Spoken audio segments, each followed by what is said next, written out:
It's time for reflection, guys. Did the Marlins make the right call on Eury Perez? Equally, unpacking some of the Twitter Spaces action with Craig Mish joining the guys on Fish on First. Tons of nuggets from that one. Especially, is there a way for the Marlins to have Jorge Soler on the roster in 2024? Tons to get into, guys. This is Locked On Marlins.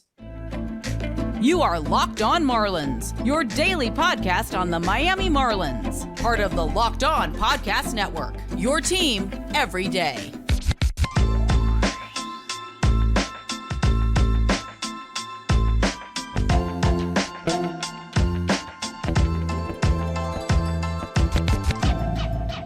Greetings from England and welcome to Locked On Marlins. This, of course, is your daily Marlins podcast. I am your host, Peter Pratt.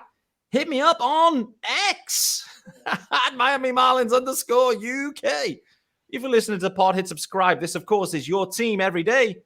Thanks for making Locked On Marlins your first listen of the day. This one is out early doors. Early. It's Tuesday's episode.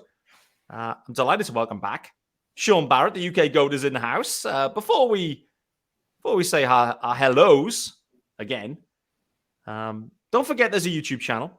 Hit subscribe there too. Head on over there, hit subscribe, please. I think it's essential. It's essential viewing. Equally, this episode is sponsored by Gametime. You can download the Gametime app, create an account, and use the code LOCKEDONMLB for $20 off your first purchase. Last minute tickets, lowest price guaranteed. The UK GOAT, Sean Barrett. How we doing, brother? Not too bad, Pete. Always like doubling up on a Monday. You know, the second episode usually gets a bit interesting after a few beverages, so should be a good one. Boys are loosened right up, it's fair to say. It felt a bit stiff maybe in episode 1, but episode 2, loose. Feeling loose. Tons to get into, mate, because after the Sunday game 3, the Marlins walk it off against the Rockies. Great to see Craig Mish joining the Fish on First, guys. 2 hours plus of content there from that one. So great effort from those guys. Great effort from Craig. Tons of questions, tons of topics. And we're going to try and dig into some of them in today's episode. And I think there's a lot of, we're all thinking a lot of the same things, but equally Craig is connected to the Marlins whilst us guys are just fans with the podcast. And so, we'll talk about what Craig is telling us, which is fun. We've got a long rundown here. We need to talk about Eury Perez and reflect on how that's played out, and has it connected to this losing streak the Marlins have seen. Equally, Craig Mish was shining a light on a potential outcome where Jorge Soler remains in Miami in 2024. We spent quite a bit of time talking about Sixto Sanchez, and so we'll spend quite a bit of time talking about Sixto Sanchez and Avisail Garcia, as well as a few other topics. There's loads to get into here, mate. But one of the key things that I called out, or that I took away from that spaces with Craig, was talking about Eury Perez and how Craig, he said, got to call out the reporting on it was really tough because the Marlins kept changing their mind.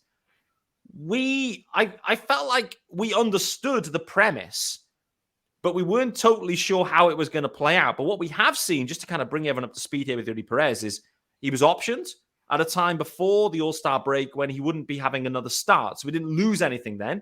He's gone down to AA.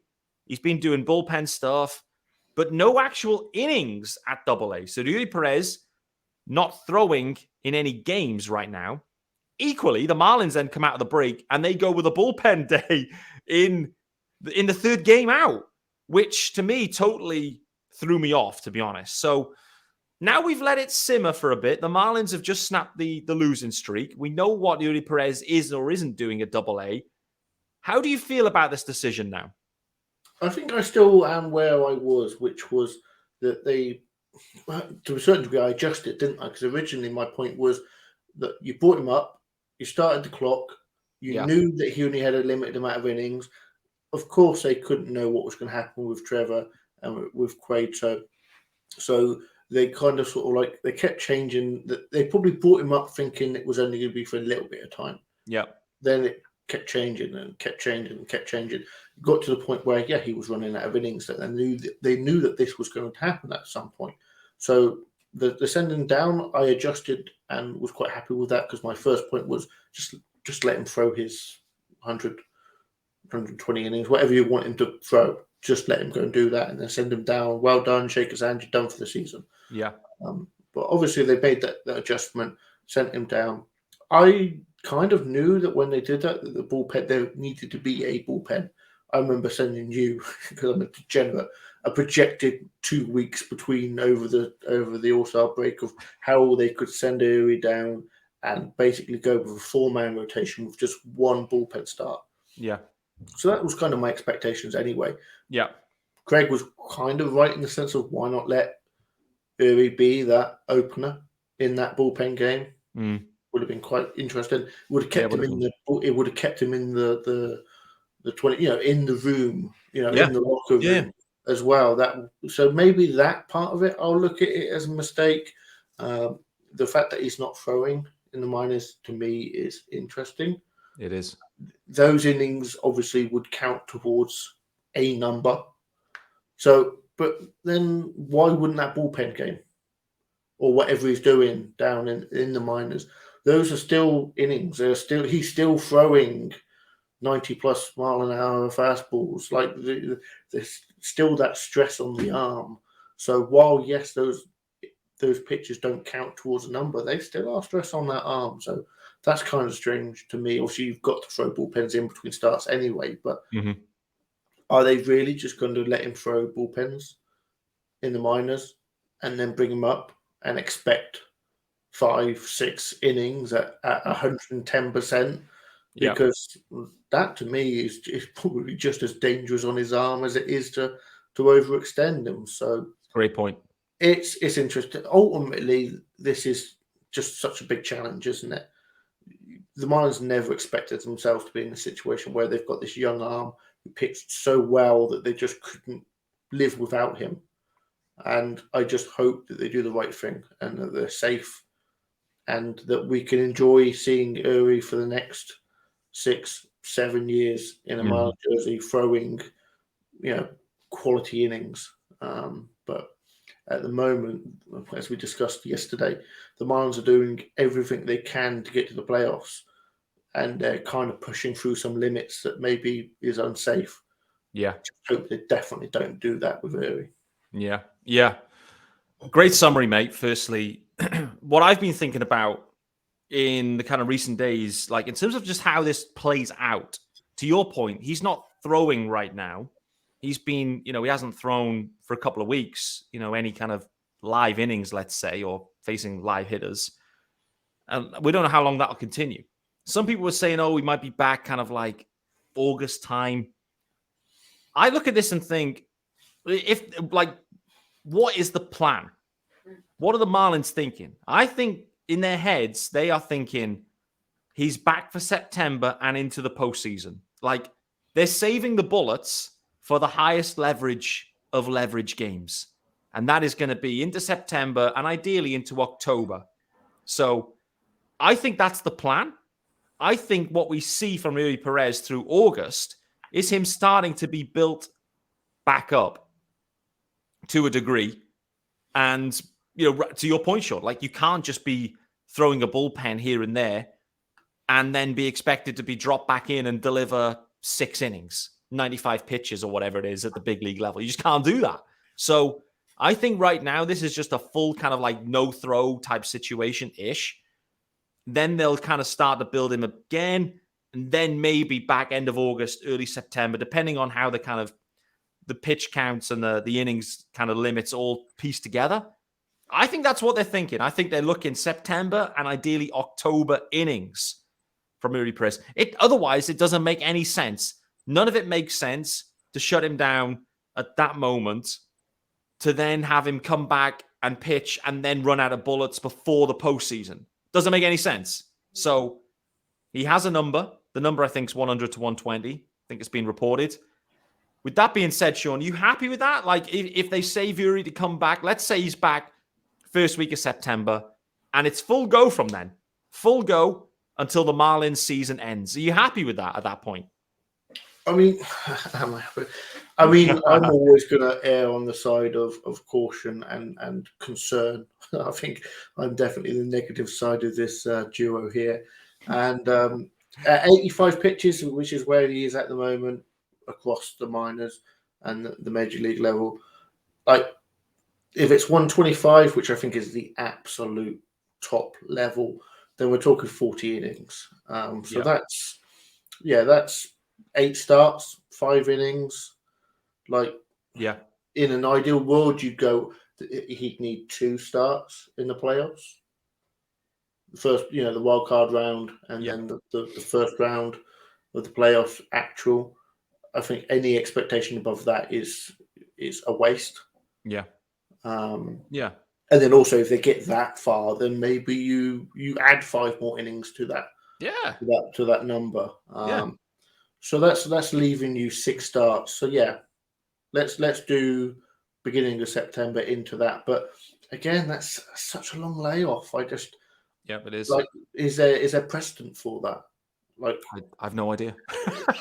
we're talking about such a young arm and such a huge talent that anything they do is going to be looked upon under a microscope. And if anything goes wrong at any point, hindsight people will say they did the wrong thing. Oh, they should have done this. Oh, they should have done that. No matter what they do, if something goes wrong, they made the wrong decision. And believe it or not, I'll be in that camp as well. Yeah. I think ultimately my original stance of you brought him up, the expectations should be just throw 125 innings and then have him sent down. I know that September and obviously the playoffs are very important, but we've seen what happened when he's not in the locker room. Yeah, like the wheels just fell off the season almost. And I would have much preferred them just to let him go, and then a win in July is just as important as a win in September in my book. I think that was the other interesting factor that Craig called out. A few others have been already talking about on Twitter to say that, is it how, the connection that Eury Perez is option. He's away from the big league clubhouse. Next thing is, it just offsets the balance. You saw Eury Perez and what a type of character he was, and how he was just living life and loving it, and it was a big part of that clubhouse. And so it has kind of unsettled things a touch, but we'll wait to see. It's an evolving situation. I was just concerned, and this goes back to our episode yesterday, where I was concerned that this was going to become bullpen after bullpen start, but it looks like they're going to get something out of Johnny Cueto. And so that has kind of mitigated that disaster. And I think to have a bullpen game planned for every 5 days for the next 6 weeks, like, we know how negatively that would impact this club after what we spoke about yesterday with the pen anyway. So after the ads, I want to talk about Jorge Soler and what opportunity there could be for Jorge Soler remaining a Marlin in 2024. We expect him to opt out of that contract, but there could be a different way that the Marlins could have Jorge Soler with them. We also talk about Sixto Sanchez and whether his time with the Marlins and on the 40-man could end in around about a week's time. Before we do that, let you know about our good friends over at Gametime. Yes, sir. And buying tickets to your favorite events, it should not be stressful. Gametime is a fast and easy way to buy tickets for all sports, music, comedy, theater near you. They've got killer deals on last-minute tickets and their best price guarantee. You can stop stressing over the tickets, start getting hyped for the fun you'll have, no doubt. Forget planning months in advance. No, Gametime has deals on tickets right up to the day of the event. They've got exclusive flash deals on tickets for everything, guys. Football, basketball, baseball, concerts, comedy, theater, and more. And when they say football, do they mean the NFL? Or do they mean soccer? What do they mean? I don't know. I haven't got a translation tool here. Gametime guarantee means you'll always get the best price. If you find tickets in the same section and row for less, Gametime will credit you 110% of the difference. Snag the tickets without the stress with Gametime. Download the Gametime app, create an account, and use the code LOCKEDONMLB for $20 off your first purchase. Terms apply. Again, create an account and redeem the code LOCKEDONMLB for $20 off. Download Gametime today Last minute tickets. Lowest price. Guaranteed. Speaking of lowest price, the Marlins won't be getting Jorge Soler for the lowest price. He has a player option available, which is way below value based on the year that Jorge Soler is having. However, one thing that was spoken about in the spaces yesterday, mate, was if Soler does opt out, which he will, the Marlins actually have the ability to submit a qualifying offer to Jorge Soler. Equally, Craig Mish sharing, I don't know the way to phrase that, but that Soler likes it in Miami. It's kind of similar. It felt to me like, we could have replaced Jorge Soler with Starling Marte a few years ago. It always felt like Marte liked Miami. He liked the area. Who wouldn't? He liked the team. The team was kind of winning. Wasn't then when he was traded, but feels that way.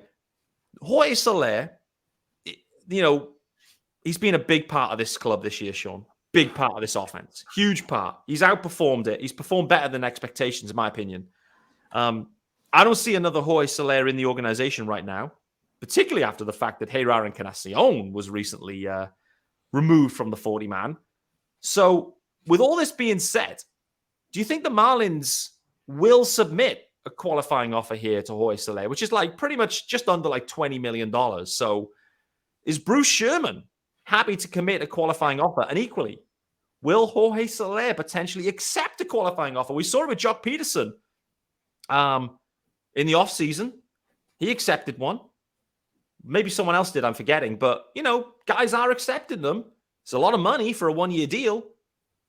How do you see this playing out?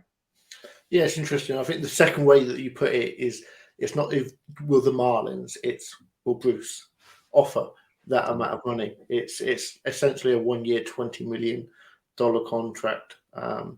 And for me, I think it is a case of we've talked about this season being all in for one reason and one reason only. It's because Solaire is not going to be here next year. That changes an awful lot of things for the Marlins. Like we discussed pre-show the idea that the Marlins will be in such a better situation next year to compete. With Eury having more innings to work with, Luzardo having more innings, Eddie having more innings to work with.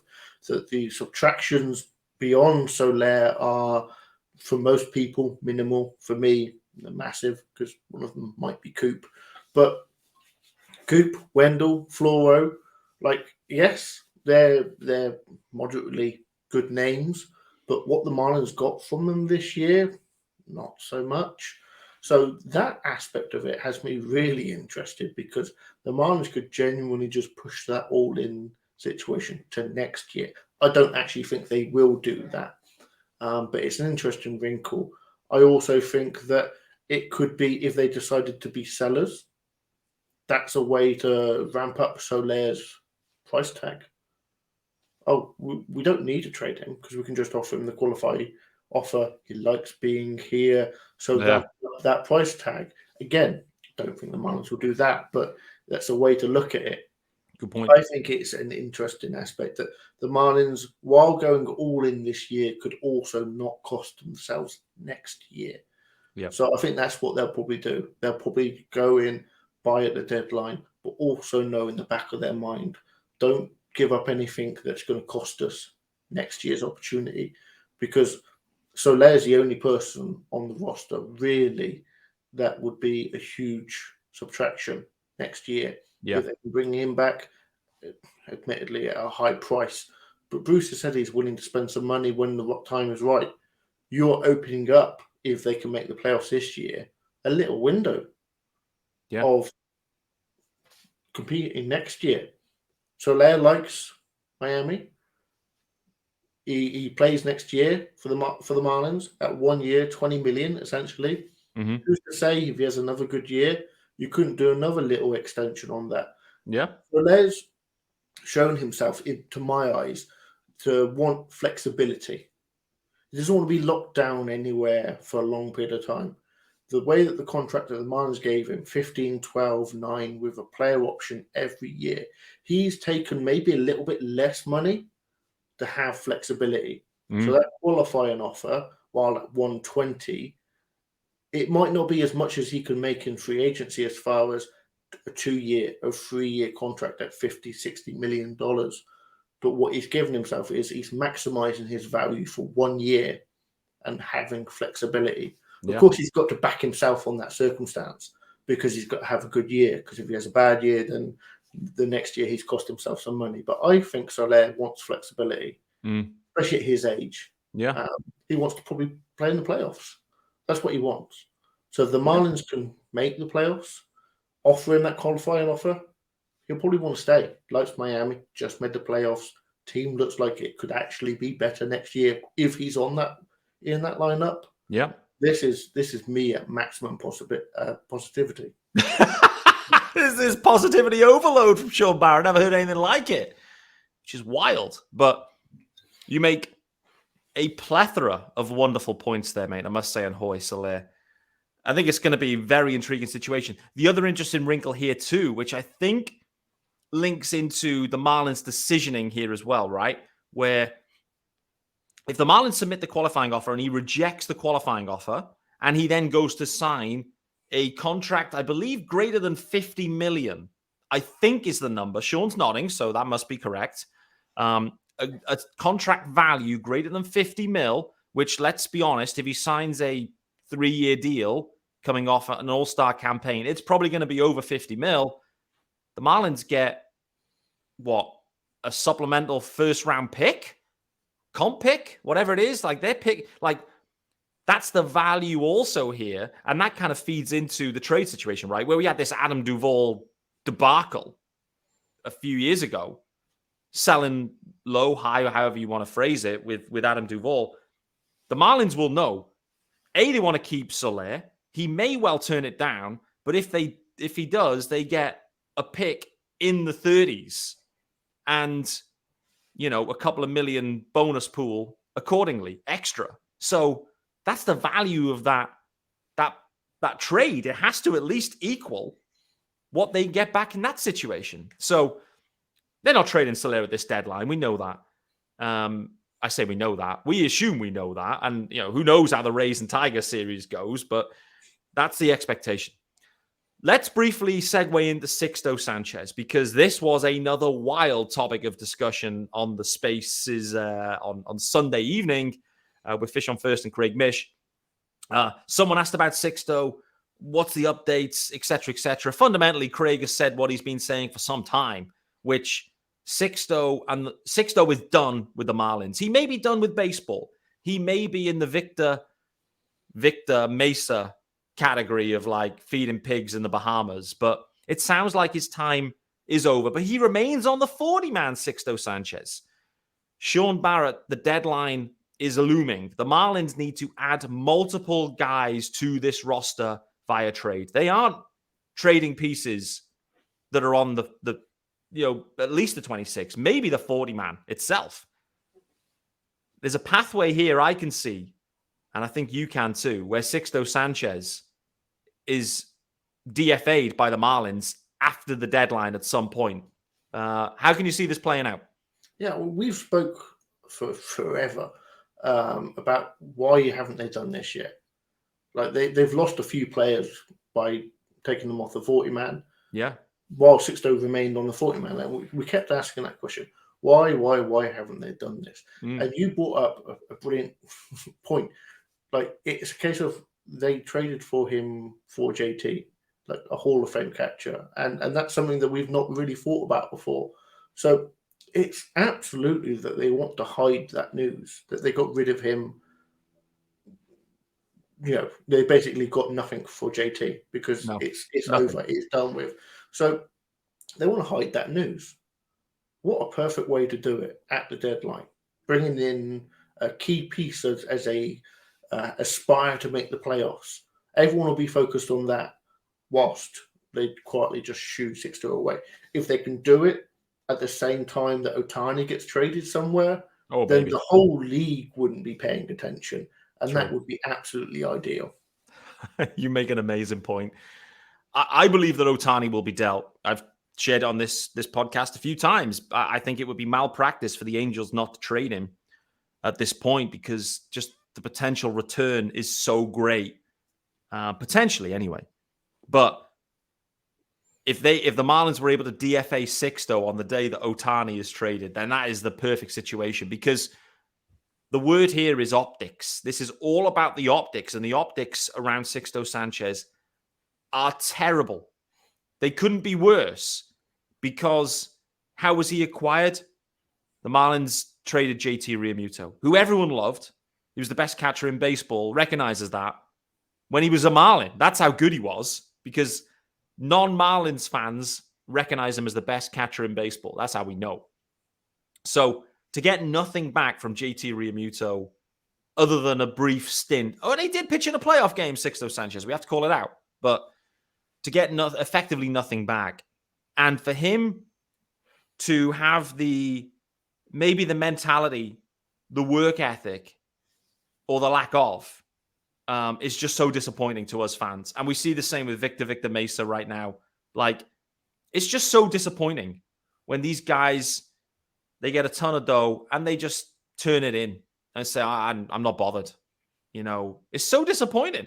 And I know it's been injury related, but I think the Sixto, and this is kind of where Craig was going to, is he hasn't helped himself. He turned up overweight, hadn't been throwing. Next thing is he gets hurt. So, you know, is he to blame? He's at least partially to blame. But Sixto and the Marlins, according to Craig Mish, is over. And it's just about how they remove him from this situation. I think Sean has nailed it there. I think the Marlins will look to make a on-the-sly, quiet move linked to Sixto when a bigger deal drops across the league that will take the eyeballs off. And I think Sixto Sanchez, as part of a corresponding move, will be removed from the 40-man and DFA'd during this deadline, whether it's at the deadline or as part of the corresponding moves, maybe slightly after. Wait to see. Avisail Garcia equally is close to return, Sean. The timing is interesting, this rehab assignment. He has hit one home run, but other than that, it's been putrid from Avisail Garcia. Craig Mish again speaking about money swaps, bad contracts are bad contracts. He definitely doesn't see Avisail Garcia on the roster for next year. Do the Marlins move Avisail Garcia at this deadline and just cut their losses, taking back maybe some bad money the other way? I think that would be the ideal circumstance at this point, especially for me, because I can stop talking about the guy because I'm done with him. Me too. And if it's not the deadline, then yeah, it needs to be the off season. I mean, at this point, I don't want to see him in the Marlins jersey anymore. We're done with him.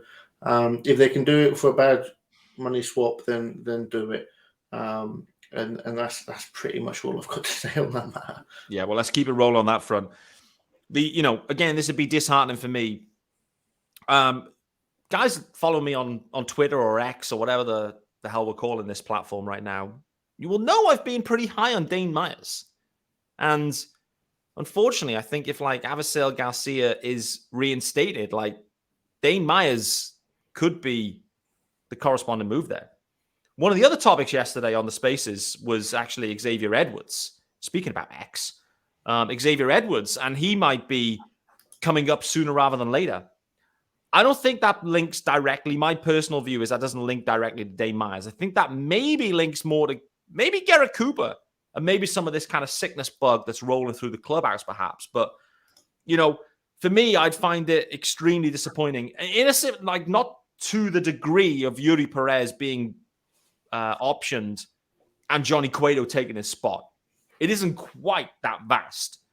But Dane Myers being optioned after I think it's been a really impressive start, and Avisail Garcia replacing him, for me, is subtraction by addition. And when the Marlins are vying for this postseason, they're scrapping, they're fighting for everything right now. And I think Avisail Garcia has proven to be an absolute passenger all along as a Marlin. And I want zero passengers on this roster. I want everyone scrapping. And I just don't think that's Avisail Garcia. So let's hope it doesn't come to that.